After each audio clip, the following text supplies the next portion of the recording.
आपको वास्तुशास्त्र पर यकीन नहीं होगा तो आप यह चीज करके देखिए, जो करने के बाद आप 100% यकीन करना शुरू करोगे। आप 8 दिन देखिए कि वास्तुशास्त्र हमारे हेल्थ से डायरेक्टली जुड़ा हुआ है। अभी हम डिटेल में जाने। दोस्तों, बहुत से लोग वास्तुशास्त्र को अंधविश्वास बोलते हैं, पर आज की वीडियो में हम आपसे इसके प्रॉपर फैक्ट शेयर करेंगे, जिससे आपको सच्चाई समझ में आएगी और घर में इन सारी जगह की वास्तु दिशा कौन सी होनी चाहिए, कौन सी दिशा अशुभ होती है, उसका प्रॉपर कारण भी डिटेल में जानेंगे। वास्तु के रिलेटेड इतनी डिटेल में जानकारी एक ही वीडियो में आपको कहीं नहीं मिलेगी, इसलिए अंत तक बने रहिए। जिस तरह आयुर्वेद और योगा को लोग अंधविश्वासी मानते थे, पर जब उन्हें इसके पीछे के साइंटिफिक फैक्ट्स, रिजल्ट पता चले, उस पर प्रॉपर रिसर्च होने के बाद विदेश के लोग भी इस पर भरोसा करने लगे हैं और अपने जिंदगी में अपना रहे हैं। वैसे ही वास्तुशास्त्र के पीछे साइंटिफिक फैक्ट्स छुपे हुए हैं। अगर हम वास्तुशास्त्र और योगा का विकिपीडिया पेज चेक करें तो हमें पता चलता है कि वास्तुशास्त्र को साइंस ऑफ आर्किटेक्चर कहते हैं। इसमें साफ साफ कहा गया है कि design aim to integrate architecture with nature, मतलब वास्तुशास्त्र का उद्देश्य घर को प्रकृति के साथ डिजाइन करना होता है और इसका ओरिजिन प्राचीन काल में इंडिया में ही हुआ है। अगर हम योग विद्या के बारे में देखें तो yoga is group of physical, mental and spiritual practices which originate in ancient India. इसका मतलब योग एक शारीरिक, मानसिक और आध्यात्मिक अभ्यास का समूह है, जिसका निर्माण प्राचीन भारत में हुआ था।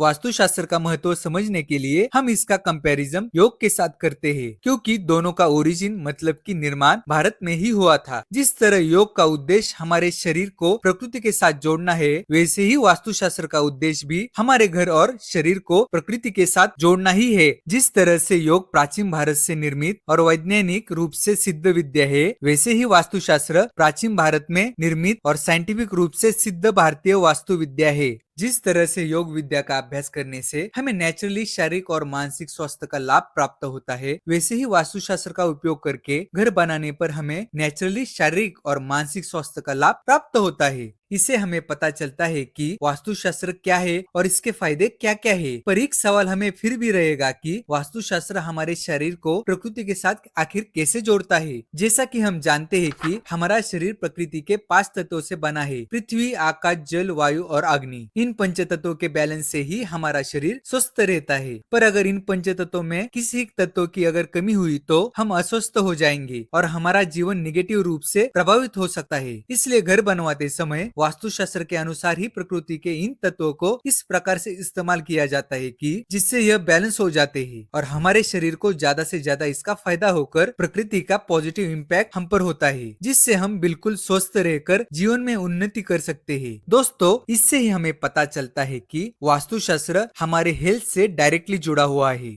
अभी हम डिटेल में जानेंगे कि वास्तुशास्त्र के अनुसार घर के मुख्य भागों की स्थिति आखिर कहाँ होनी चाहिए और कहाँ होना अशुभ होता है। और अगर आपको इसका बेसिक डिटेल में जानना होगा तो आई बटन पर क्लिक करके वो वीडियो भी देख लीजिए, जिससे आपके सारे डाउट क्लियर हो जाएंगे। अगर मास्टर बेडरूम की बात करें तो उसकी बेस्ट जगह नैऋत्य कोण होती है, क्योंकि यहाँ अर्थ एलिमेंट होता है, जिससे परिवार को सुख, समृद्धि और आर्थिक लाभ प्राप्त होते हैं। आप दक्षिण, पश्चिम और वायु कोण में भी बेडरूम बना सकते हो, पर ईशान्य, आग्नेय कोण में बेडरूम ना बनाइए। बेडरूम में बेड को ऐसे लगाना चाहिए कि सोते समय हमारा सर दक्षिण, पूर्व नहीं तो पश्चिम दिशा में होना चाहिए। दोस्तों, अगर आपको वास्तुशास्त्र पर यकीन नहीं होगा तो आप यह चीज करके देखिए, जो करने के बाद आप 100% यकीन करना शुरू करोगे। आप 8 दिन दक्षिण दिशा में सर करके सोइए और अगले 8 दिन उत्तर दिशा में सर करके सोइए। आपको एहसास होगा कि आपका सर भारी होने लगा है और आपको नेगेटिव थॉट्स, एंगर ज्यादा आने लगा है। इसलिए कभी भी उत्तर दिशा में सिर करके ना सोइए। अगर किचन की बात करें तो सबसे बेस्ट प्लेस आग्नेय कोण है, क्योंकि यह अग्नि की डायरेक्शन है, जहाँ पर हम आग के रिलेटेड सारी चीजें अच्छे से कर सकते हैं। अगर आपको आग्नेय कोण में किचन बनाना पॉसिबल नहीं होगा तो वायव्य कोण भी अच्छी जगह है। पर दोस्तों, किचन को कभी भी ईशान्य और नैऋत्य कोण में नहीं बनाना चाहिए, क्योंकि यह दोनों कोण जल और पृथ्वी से जुड़े हुए हैं, इसीलिए आगे जाके दिक्कत हो सकती है। और अगर चूल्हे को रखने की बात करें तो पूर्व नहीं तो आग्नेय कोण में रखिए। चूल्हे को कभी भी ईशान्य और उत्तर दिशा में मत रखिए। पूजा रूम की बात करें तो ईशान्य कोण सबसे ज्यादा बेस्ट रहता है, क्योंकि यह वास्तु पुरुष का सिर होता है। इसलिए वास्तु में सबसे पवित्र डायरेक्शन ईशान्य कोण होती है। अगर किसी कारण से ईशान्य कोण में मंदिर नहीं बना सकते तो उत्तर नहीं तो पूर्व दिशा में पूजा घर बना सकते हो। लेकिन दोस्तों, पूजा घर को नैऋत्य और दक्षिण दिशा में बिल्कुल बनाना नहीं चाहिए, क्योंकि इससे बड़ा वास्तु दोष लगता है। और पूजा करते समय पूजा करने वाले इंसान को अपना मुंह पूर्व नहीं तो उत्तर दिशा की ओर रखना चाहिए। अगर आपको ज्ञान प्राप्ति करनी है तो पूर्व दिशा की ओर मुंह करके पूजा कीजिए, और अगर आपको धन प्राप्ति चाहिए होगी तो उत्तर दिशा की ओर मुख करके पूजा करनी चाहिए। दोस्तों, वास्तुशास्त्र में मेजर दोष की बात करें तो ईशान्य कोण में टॉयलेट होना, इसकी कोई रेमेडी नहीं हो सकती। इसलिए गलती से भी ईशान्य कोण में टॉयलेट ना बनाइए। टॉयलेट के लिए सबसे बेस्ट वायव्य कोण होता है, क्योंकि यहाँ हवा का प्रभाव ज्यादा रहता है, जिससे बदबू नहीं रह पाती। आप पश्चिम नहीं तो दक्षिण दिशा में भी टॉयलेट बना सकते हो। आग्नेय कोण में टॉयलेट बनाया तो अग्नि तत्वों की वजह से पेट के प्रॉब्लम बहुत हो सकते हैं। इसलिए आग्नेय कोण में कभी भी टॉयलेट मत बनाइए। टॉयलेट सीट के फेसिंग की बात करें तो उत्तर नहीं तो दक्षिण दिशा में होनी चाहिए। नॉर्मली टॉयलेट के पानी को निकालने के लिए शिवर लाइन का यूज किया जाता है, पर जहाँ यह सुविधा उपलब्ध नहीं होती वहाँ सेप्टिक टैंक बनाते हैं। सेप्टिक टैंक को वायु कोण में सबसे अच्छा माना जाता है। ईशान्य कोण में इसका निर्माण गलती से भी ना कीजिए, क्योंकि इस कोण में मंदिर बनाया जाता है, इसलिए यह अशुभ माना जाता है। नैऋत्य कोण अर्थ एलिमेंट होता है, इसलिए इसमें गड्ढा करने से वास्तु दोष लगता है। आग्नेय कोण में किचन होता है, इसलिए इसके आसपास भी सेप्टिक टैंक बिल्कुल नहीं बनाना चाहिए। सीढ़ियों के निर्माण के लिए दक्षिण दिशा और पश्चिम दिशा सबसे बेस्ट मानी जाती है। दोस्तों, सीढ़ियों को कभी भी क्लॉकवाइज डायरेक्शन में बनानी चाहिए, मतलब कि घड़ी की दिशा से बनानी चाहिए, और इसमें भी सीढ़ियों की टोटल संख्या विषम होनी चाहिए, और इसके राइजर की हाइट 8 इंच से ज्यादा नहीं होनी चाहिए। ईशान्य कोण में सीढ़ियां बिल्कुल नहीं बनानी चाहिए। वाटर टैंक की पोजीशन की बात करें तो ईशान्य कोण को सबसे अच्छा माना जाता है, क्योंकि यह जल मतलब कि पानी की दिशा है। आप उत्तर नहीं तो पूर्व दिशा में भी इसे बना सकते हो, पर नैऋत्य, दक्षिण और आग्नेय कोण में इसे ना बनाइए, क्योंकि इससे बड़ा वास्तु दोष हो सकता है। बोरवेल नहीं तो कोई भी पानी के सोर्स के लिए ईशान्य कोण का इस्तेमाल करना चाहिए। इससे परिवार को सुख संपदा प्राप्त होती है, क्योंकि जल तत्व बैलेंस हो जाता है। दोस्तों, हमने इन सारी डायरेक्शन की पीडीएफ डिस्क्रिप्शन बॉक्स में दी है, आप वहां से डाउनलोड कर सकते हो। अगर आपको इसके रिलेटेड कौन सा भी डाउट होगा तो हर बार की तरह आप कमेंट सेक्शन में पूछिए, और यह सारी बातें ध्यान में रखकर आपके वास्तुशास्त्र से बने हुए नए और मजबूत घर का निर्माण कीजिए।